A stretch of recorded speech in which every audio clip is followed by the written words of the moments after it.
So get this, a new report says 2 in 5 Americans think credit card debt is embarrassing, and 1/3 of people in the country keep how much they owe private. Joining us now for more on the toll those high credit card balances are having on Americans is Ted Rossman. He's a senior industry analyst for creditcards.com.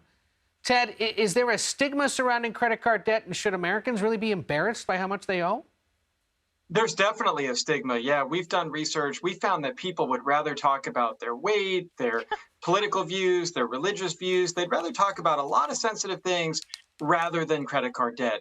I think we need to break down these walls, though, because one, a lot of people have credit card debt, more than 1/3 of all US adults and almost half of credit card holders. So you have plenty of company.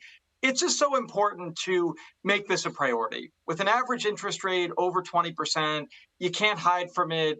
You have to work on paying it down as soon as possible. All right, just to clarify, you said weight, politics, religion, and then we'll talk about debt. Just, I can see what you mean by... My order is a little different than that, yeah. But anyway. All right, so one survey found that 1/3 of married Americans haven't told their spouses what they owe. Now, I have two questions on that. Is that more common now? Because I know a lot of married couples who, unlike the past, they keep some of their finances separate. So like you may have your own credit card and your spouse may have their own credit card and then you have a joint card. So that's possible rather than everybody having a joint account. And is that common? Why does that surprise you? And why would that be something that somebody wants to conceal? I agree that the yours, mine, and ours school of budgeting is on the rise with more two-income households, with more people getting married later. A lot of people like some autonomy over their money. That's fine as long as you agree upon the parameters. I think that's what's key. What we really don't want to do is squirrel money away or have secret debt. Secrets are a problem in a relationship because even if you want some independence with your money, you are tied together. So I think it's really important for couples to work together. It may not always be easy, but start small. Get it all out there. Maybe have a short initial chat over a glass of wine, and then later on you can have deeper talks about money. But I think it needs to be both the fundamentals of what's due this month, what's coming up, and also the longer term stuff.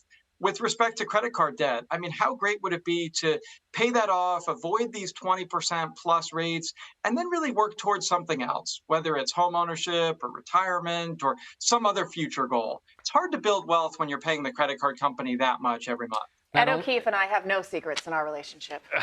That's not even the least bit true. Sorry, go ahead, Ed. I was just going to compliment Ted for not only being great on credit cards, but also relationship advice. Now, I remember during the pandemic, we were talking about how people had been squirreling away money because they weren't out spending it on travel or eating out and things like that. Yeah, I thought we were doing better with this stuff. We were, but apparently the level of debt Americans are in post-pandemic is somewhat concerning. It's up to a record high. So you're right. Really? For a while, it fell. From Q4 of 2019 to Q1 of 2021, credit card balances fell 17%, according to the New York Fed. That was a dramatic drop, really fueled by stimulus and the fact that people were spending less. Since then, though, it's been really a straight line up. And right now, credit card balances are at records. We're seeing more people carrying debt, and we're seeing interest rates at record highs. So I think this just calls to importance the need to pay it off. My top tip is to get a 0% balance transfer card. These allow you to avoid interest for up to 21 months. That can be a tremendous tailwind on your debt payoff journey. Ted, I went to school, I started getting credit cards and having my own money right about before the financial crash. And I remember walking into a bank as a student and starting a business loan and them handing me a $20,000 line of credit as a college student without a full-time job. Credit card bills were high. I feel like we all learned this lesson and then we didn't. How do we keep unlearning this lesson? Because I feel like people my generation ran up bills. We learned that didn't work. Yeah. We paid them back down and now we're all doing it again. Is it just necessity? A lot of it is necessity. Yeah, there have been some efforts to limit access to credit for young adults, like the CARD Act, which came into play in 2010, pushed credit card marketers off college campuses, made it harder to get your first card, especially before age 21. What we see, though, especially among more established adults, is necessities really fueling credit card debt. So number one would be an emergency expense, some kind of unexpected medical bill, home repair, car repair. That's the primary cause of credit card debt. And then a close second is day-to-day expenses. And I think that's really taken center stage over this past year with inflation being so high.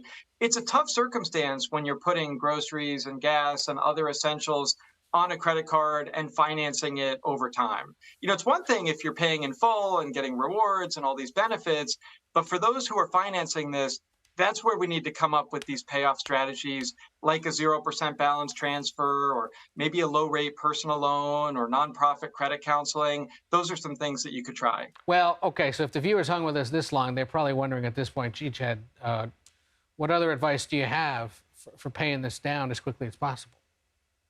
The balance transfer one is a great tip because you move your existing high cost debt over to a new card with a 0% promo rate for up to 21 months. The Wells Fargo Reflect, the Bank AmeriCard, and the Citi Diamond Preferred are three good examples. I say just divide what you owe by the number of months in your 0% term and try to stick to it. Don't add new purchases, even if they're interest free, because it's hard to hit a moving target.